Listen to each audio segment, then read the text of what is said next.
প্রিয় বন্ধুরা, কেমন আছেন? আশা রাখি ভালো। ভুল করিয়া ভুলকে যদি না করি স্বীকার।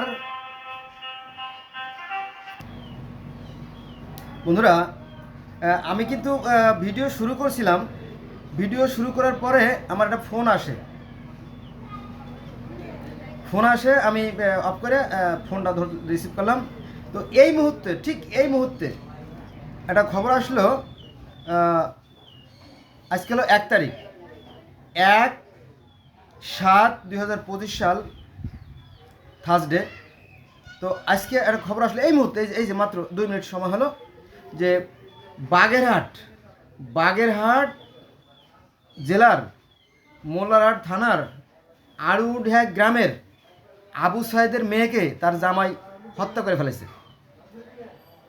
বোঝেন নাই? বাগেরহাট জেলার মোল্লারহাট থানার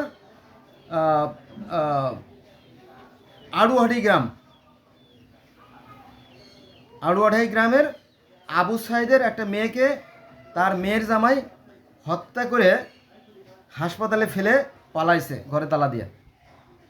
আমি এই কাহিনিটা আরও 5-7 বছর আগে জানতাম, যে এই মেয়েটা নিয়ে একটু গণ্ডগোল হচ্ছে, বুঝছেন?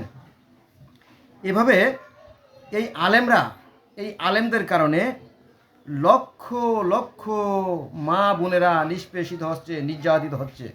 কত সংসার যে ধ্বংস হয়ে যাচ্ছে তার আয়ত্ত নাই। এরা মানুষকে মূলা দেখায়, কলা দেখায়, হ্যাঁ, জান্নাতের লোভ আর হুরের লোভ দিয়ে দিয়ে গোটা জাতিটাকে পঙ্গু করে দিচ্ছে। কিন্তু এরা চোখ মেলে তাকায় না। এটা কোরআন বিরোধী কাজ। এরা কোরআন পড়ে অথচ কোরআনের বিরুদ্ধে কাজ করে। আল্লাহ পাক পবিত্র কোরআন শরীফে বলেন যে কিছু মানুষ আছে যারা দেখেও দেখে না আর শোনে না আর বুঝেও বোঝে না, তারা চতুষ্পদ জন্তুর চাইতে নিকৃষ্ট।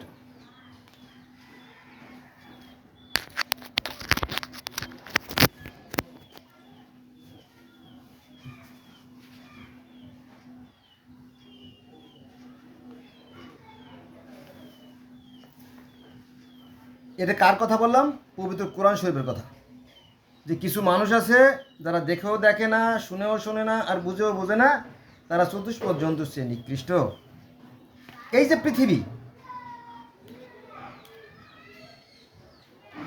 পৃথিবী আমি সৃষ্টি করছি, এই চন্দ্র, এই সূর্য, এই গ্রহ, এই নক্ষত্র, এই বাতাস, এই আলো, এই এগুলোকে আমার সৃষ্টি। এগুলোকে কি বলছে পৃথিবীতে একজন বিজ্ঞানীর কথা বলে নাই।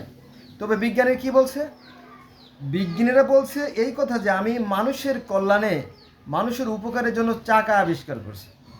মানুষেরকে ভাষা, তথ্য আদান প্রদান করার জন্য আমি ভাষা তৈরি করছি, লিখন পদ্ধতি আবিষ্কার করছি। মানুষের সুস্থতা দানের জন্য আমি মেডিসিন তৈরি করছি। এই সমস্ত কথা বলে, ঠিক না? সৃষ্টিকর্তার বিধানে কিন্তু পরিবর্তন নাই। আপনি দেখবেন যে এই যে পৃথিবীর গোটা পৃথিবীর যে 205টা রাষ্ট্র আছে, 195টা রাষ্ট্র আছে, মতান্তর আপনি যাই বলেন, অনেকগুলো রাষ্ট্র আছে। তো এই প্রত্যেকটা রাষ্ট্রের প্রত্যেকটা মানুষকে তো সৃষ্টিকর্তা সমানভাবে আহার দিচ্ছেন, আলো বাতাস দিচ্ছেন। সমস্যাটা কোথায়? সমস্যা হচ্ছে আমাদের ধর্মে, আমাদের মজবে। দেখেন, এখানে সৃষ্টিকর্তাকে পুঁজি করে মানুষকে ধোঁকা দেওয়া হয়। সৃষ্টিকর্তা নাকি শুধু এই জায়গাটা, শুধু এই জায়গাটা, শুধুমাত্র কই সে জায়গাটা কই,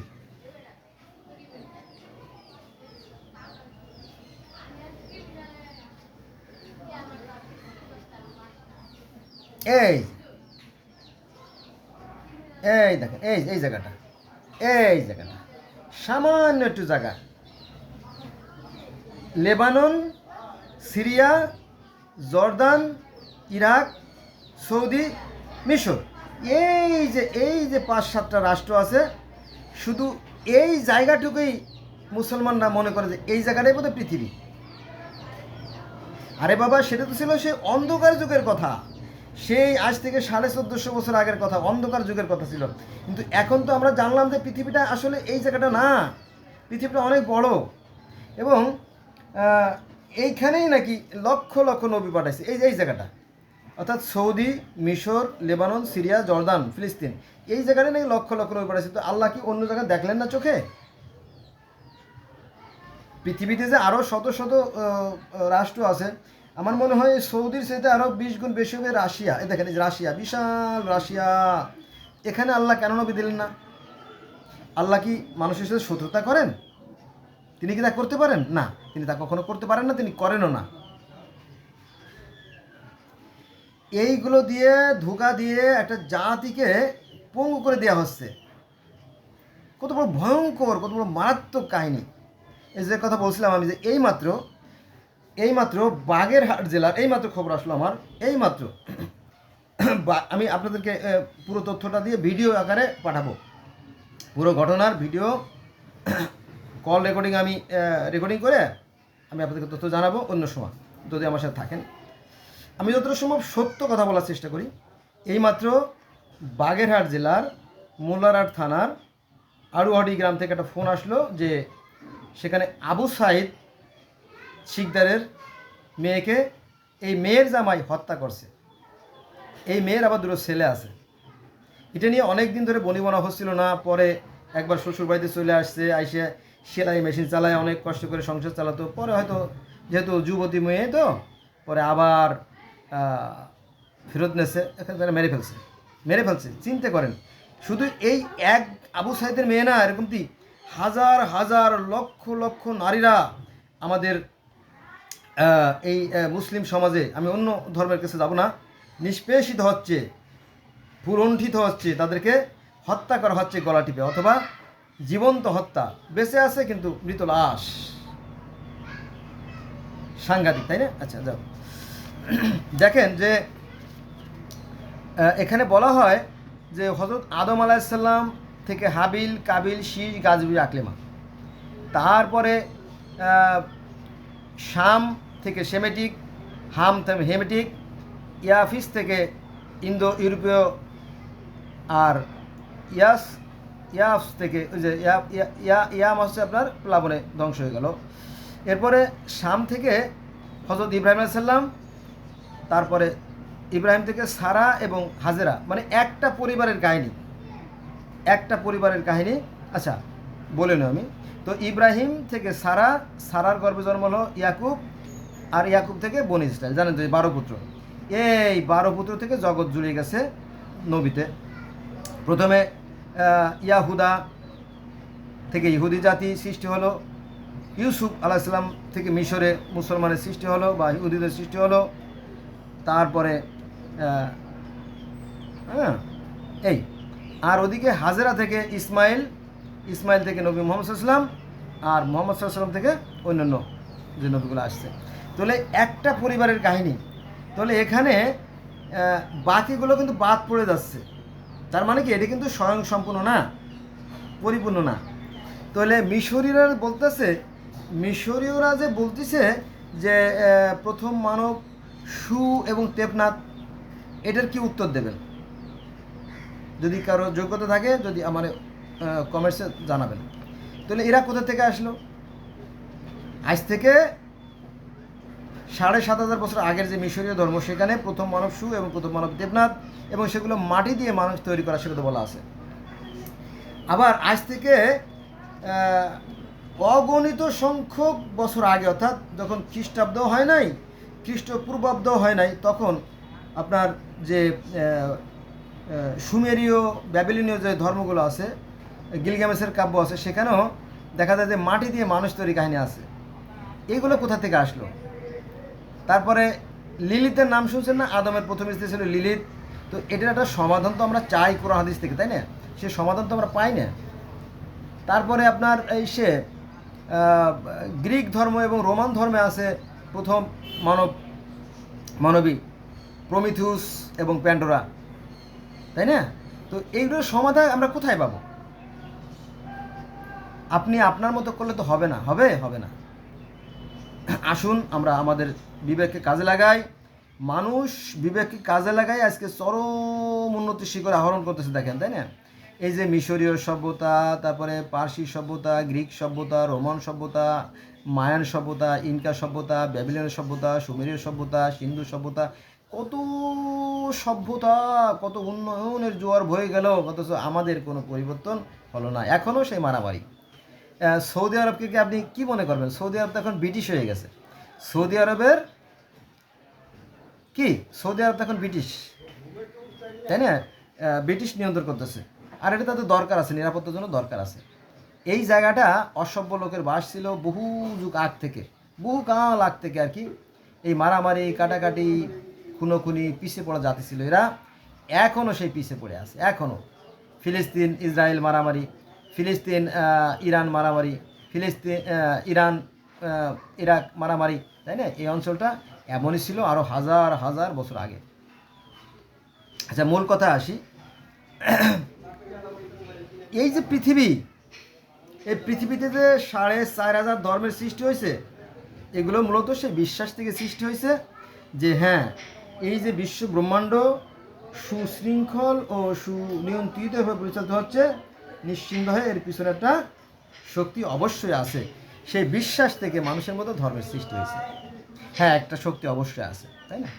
আচ্ছা, আজকে আমরা যেটা আলোচনা করবো সেটা হচ্ছে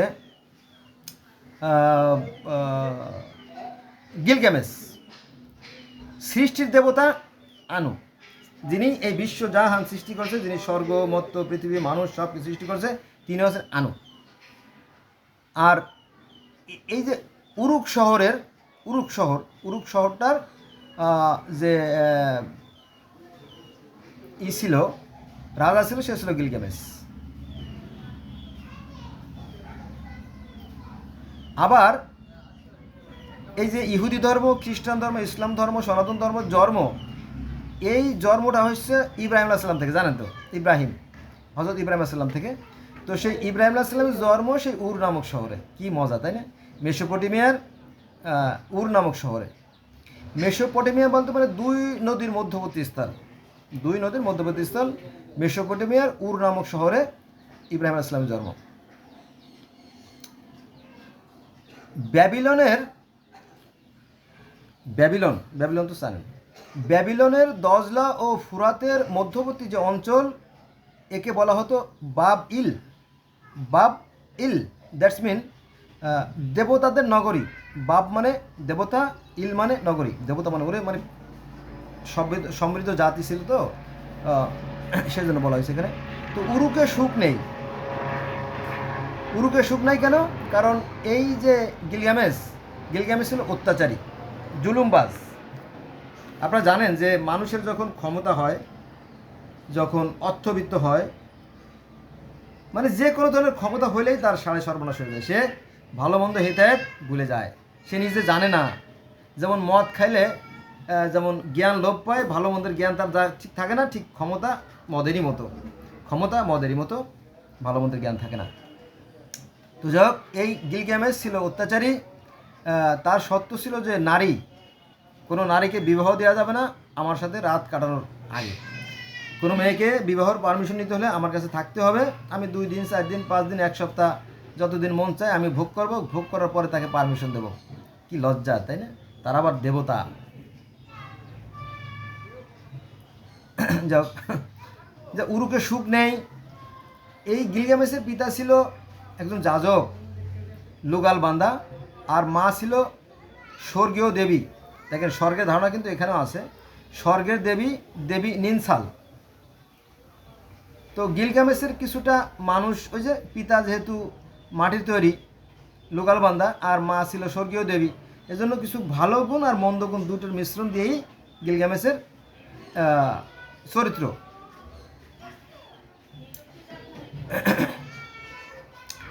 গিলগামেশ ছিল নিষ্ঠুর প্রকৃতির।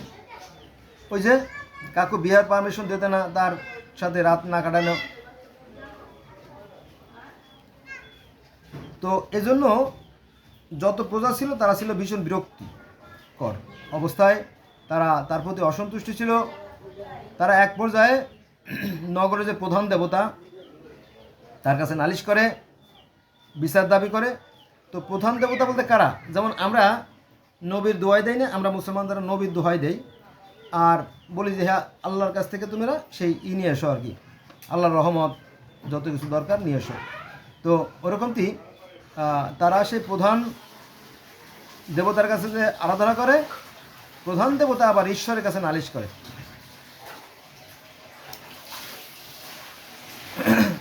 নালিশ করলে এই গিলগামেশকে সায়স্তা করার জন্য, শিক্ষা দেওয়ার জন্য একটা গরু তৈরি করা হয়, মাটি দিয়ে একটা গরু তৈরি করা হয়। ঈশ্বর আনু দেবী আরুরুকে ডাকলেন, অর্থাৎ যিনি প্রথম মাটি দিয়ে মানুষ তৈরি করেছিলেন, সেই দেবী আরুরুকে ডাকার পরে বলো যে আরুরু, তুমি তো এর আগে মাটি দিয়ে মানুষ তৈরি করেছিলা, তুমি একটা কাজ করো, তুমি একটা গরু তৈরি করো। কেন? এই গরু থাকবে শিং, আর ওই গিলগামেশটাকে গুতা দেবে, ফুটা করে দেবে, হ্যাঁ, যাতে ওর শিক্ষা হয়। বেয়াদবটা পরিবেশটা নষ্ট করতেছে, এই হলো বিষয়।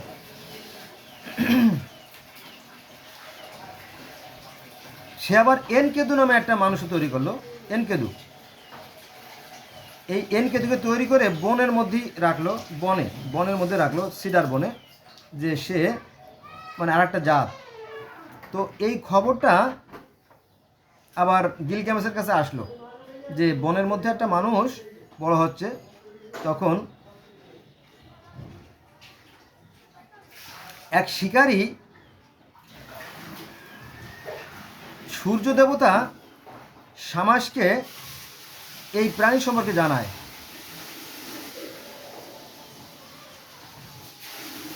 অর্থাৎ ওই যে শামহাট মন্দির, এই মিশর গিলগামেশে ও সেই আছে আপনার সেই ইবাদতখানা আছে, আনুর অর্থাৎ সৃষ্টিকর্তার আরাধনা করার জন্য একটা জায়গা আছে, সেটা হচ্ছে শামহাট মন্দির। সেই শামহাট মন্দিরে সৃষ্টিকর্তার আরাধনা করা হতো। তো সেই যারা আরাধনা করত, দেবতা বা নবী রাসূল বললে হয়তো বুঝবেন, তো তারা আবার ঈশ্বরের কাছে নালিশ করলো। আর ওই যে বনের মধ্যে যে একটা মানুষ বড় হচ্ছিল, তাকে আনার জন্য এক নারীকে পাঠানো হলো। তো সেই নারীর বশীভূত হলো সে, তাকে নিয়ে শহরে আসলো। তখন গিলগামেশের সাথে সেই মানুষটার যুদ্ধ হয়, এনকেদুর যুদ্ধ হয়। যুদ্ধের এক পর্যায়ে দেখে সমানে সমান, তখন গিলগামেশ তার সাথে বন্ধুত্ব করে। তখন তার শক্তিমত্তা আরও বেড়ে যায়, আরও অত্যাচারী হয়ে যায়। ফলে সে কী করে, সে গাছ কেটে বন পরিষ্কার করে, বন থেকে সমস্ত গাছপালা এনে শহর তৈরি করে। আর ওই যে বনের রাজা হোম বাবা তাকে হত্যা করে, তার 7 ছেলেকে হত্যা করে। তখন তো মানুষ আরও অসন্তুষ্ট হয়ে যায়।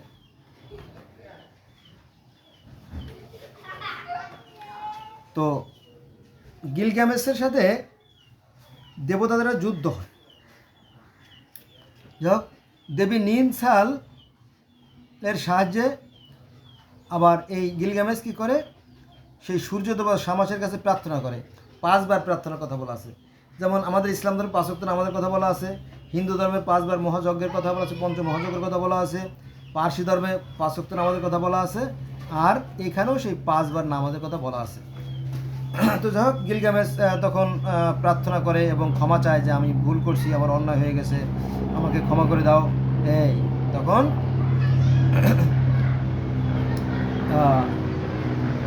তাকে ক্ষমা করা হয় বটে, কিন্তু তার যে বন্ধু ছিল এনকেদু, সেই এনকেদুকে হত্যা করা হয়। হত্যা করলে তার মন ভেঙে যায়। তো এই বন্ধুকে সে অমরত্ব দেওয়ার জন্য, অর্থাৎ জীবিত করার জন্য সে খুঁজতে থাকে কোথায় অমরত্ব পাওয়া যায়। তারপরে সে সন্ধান পায় যে এমন একজন ব্যক্তি ছিল পৃথিবীতে, যার নাম আছে আপনার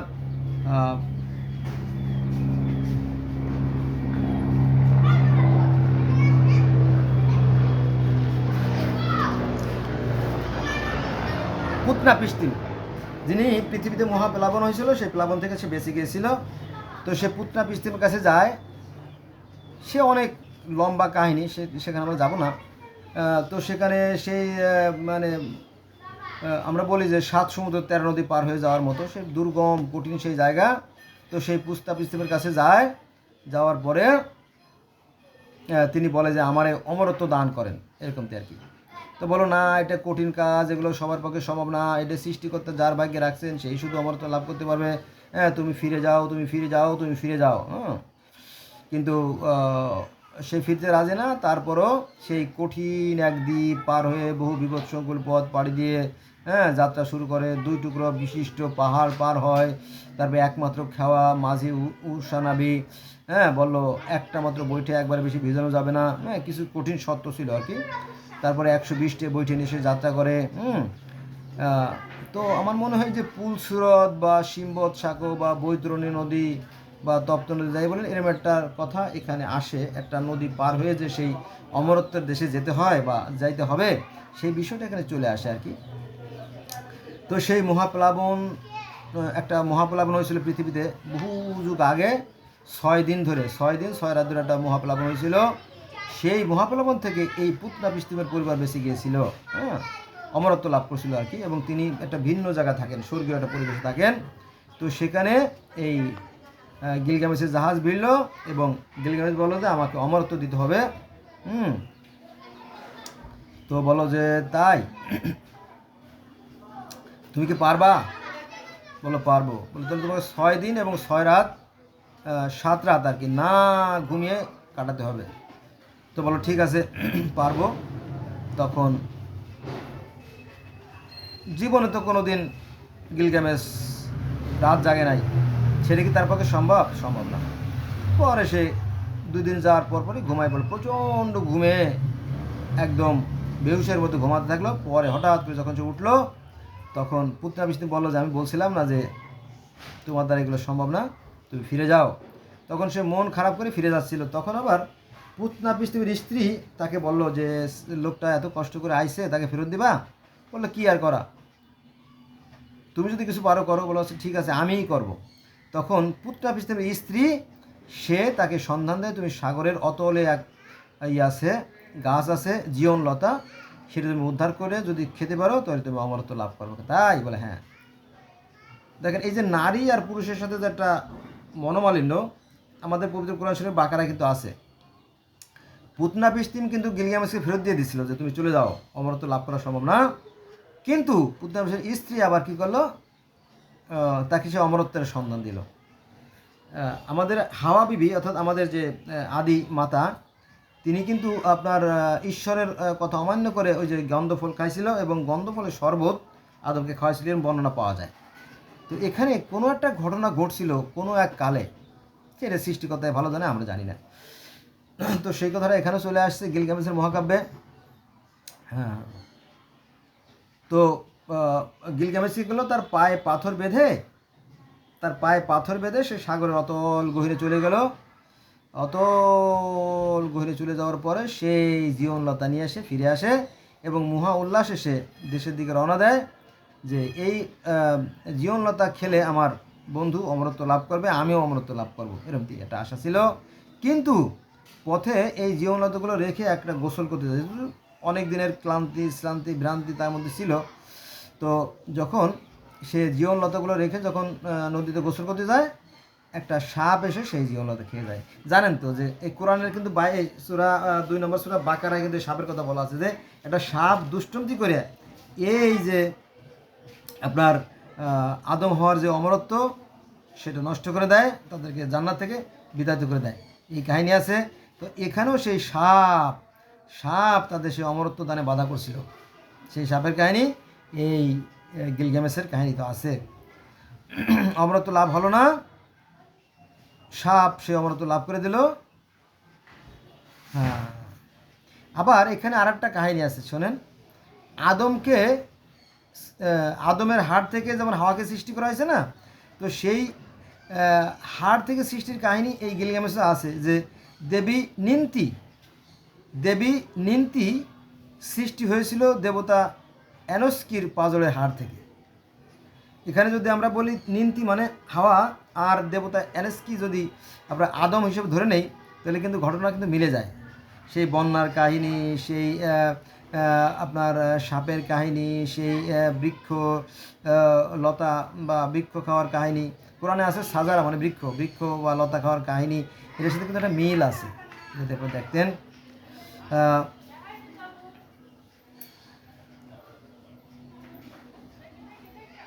এই হলো বিষয়। তো উরুকের চারপাশে দেওয়াল তৈরি করে 126 বছর রাজত্ব করে এই গিলগামেশ, 126 বছর রাজত্ব করে। মৃত্যুর পর ইউফ্রেটিস নদীর তলদেশে, অর্থাৎ এই যে গিলগামেশকে ইউফ্রেটিস নদীর তলদেশে কবর দেওয়া হয় ইউফ্রেটিসকে। তারপরে ওই যে বনের কথা বলা হয়েছে, মানে স্বর্গীয় যে বন, যেমন এই যে আপনার বলা হয়, কি বলা হয় এটাতে, প্রথম যেখানে আদম হাওয়াকে রাখা হয়েছিল সেটা হচ্ছে আপনার এদন বাগান বা ইডেন বাগান, শুনছেন না?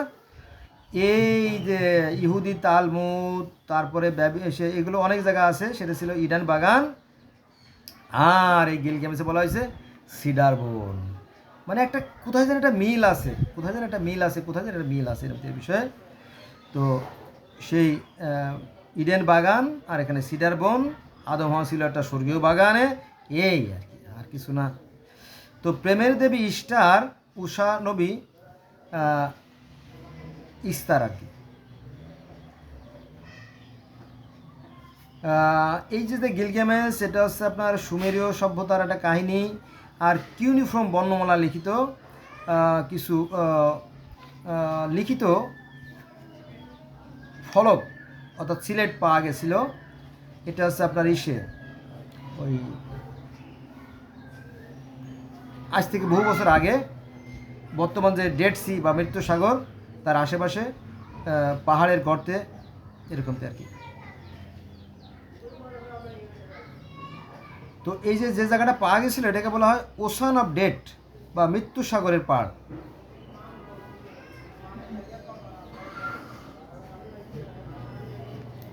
তো এই যে কাহিনীগুলো আমার মনে হয় যে অতীতের কোনো একটা কাহিনী, সেই কাহিনী থেকে তারপরে এই হাজার হাজার ধর্মের জন্ম হয়েছে।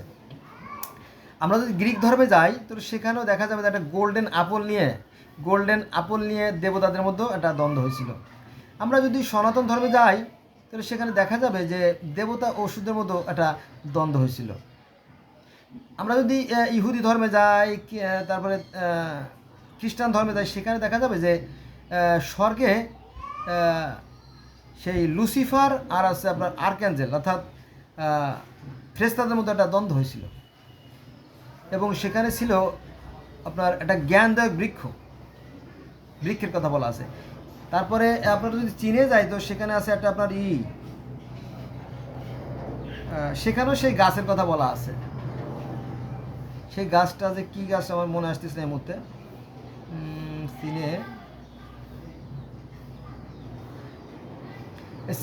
চীন, লাওস, কম্বোডিয়া, ভিয়েতনামে যে ধর্মগুলো আছে সেখানেও সেই গাছের লতার কথা বলা আছে। তারপরে পার্সি ধর্মে আছে আপনার হোমা বৃক্ষের কথা বলা আছে। এরকম তো পৃথিবীর শত শত হাজার ধর্মে গেলে দেখবেন যে এরকম একটা কাহিনী আছে। আর একটা বিষয় যে এই যে বন্যার কাহিনী পৃথিবীর প্রায় 300 ধর্মে এই বন্যার কাহিনী আছে। আমার সাথে থাকলে আমি আস্তে আস্তে আপনাদেরকে ডিটেলস শোনাবো। আমি আসলে একটা কর্মব্যস্ত মানুষ, তো আমি এখন চলে যাব কাজে। সে অনেক কথা, আজকে অনেক এলোমেলো হয়ে গেল আলোচনা, সাজিয়ে গুছিয়ে বলা হলো না কারণ মনটা খারাপ। যেটা বলছিলাম যে আজকে এই মুহূর্তে একটা খবর আসলো যে বাগেরহাটের মোল্লারহাট থানার আনোয়ারহি গ্রামের আবু সাইদ শিকদারের মেয়েকে ওই মেয়ের জামাই হত্যা করছে। এই দ্বন্দ্বটা প্রায় 5, 7 বা 10 বছর আগে থেকে চলতেছিল দ্বন্দ্ব।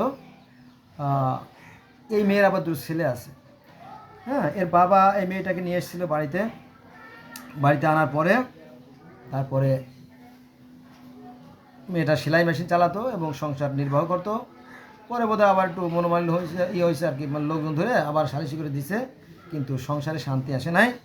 শেষ পর্যন্ত এই জামাই মেয়েটাকে হত্যা করে ফেলছে। কিরমতি হত্যার কাহিনী অহরহ ঘটতেছে, কারণ মেয়েদেরকে খাটো করে রাখা হয়, মেয়েদেরকে চাপিয়ে রাখা হয়, দাবিয়ে রাখা হয়, কিন্তু এটা ইসলামের শিক্ষা না। কারণ নবী মুহাম্মদ সাল্লাল্লাহু আলাইহি ওয়াসাল্লাম মেয়েদেরকে নিয়ে একসাথে নামাজ পড়তেন, ঈদের নামাজ একসাথে পড়তেন, হজের নামাজ একসাথে পড়তেন, এটা ছিল। আর এই যে কোরআনটা মূলত ইসলামী রাষ্ট্রের একটা সংবিধান। ইসলামী রাষ্ট্রের সংবিধান, এই কোরআন অনুযায়ী জীবন বিধান হবে। রাষ্ট্র পরিচালিত হবে, কিন্তু সেটাকে আমরা এখন ধর্মীয় পুস্তক বানিয়ে ফেলাইছি, তাবিজ বানিয়ে ফেলাইছি। যদিও আমাদের দেশে ধর্মীয় আইন তেমন একটা কার্যকরী না। মুখে মুখে আমরা মনে করি যে এই কলেমা পড়লেই বোধহয় জান্নাতে চলে যাবো, নামাজ পড়লে বোধহয় জান্নাতে চলে যাবো, রোজা থাকলে বোধহয় জান্নাতে চলে যাবো, হজ করলে বোধহয় জান্নাতে চলে যাবো। না, এসবটা হবে না। জান্নাতে যেতে হলে আপনাকে সৎ কাজ করতে হবে। কারণ এই জগতে চলছে ভালো আর মন্দের খেলা। ভালো মাত্র দুইটা, কন্ডিশন করে দুইটা, একটা আছে ভালো, একটা মন্দ, দুইটা পথ। আপনি কোন পথে যাবেন সেটা আপনার একান্ত অভিপ্রায়। আল্লাহ পাক তার পবিত্র কোরআনে বলতেছেন, আমি মানুষ সৃষ্টি করেছি জন্ম মৃত্যুর অধীন করে, এবং ভালো মন্দ দুটো পথ দেখাইছে। এখন মানুষ কোন পথে যাবে এটা তার একান্ত অভিপ্রায়। কালকে কিয়ামতের ময়দানে কারো বাক্য স্ফুট হবে না, কারো মুখ দিয়ে শব্দ বেরোবে না। এটা কোরআনের কথা, কিন্তু কাটতে পারবেন না।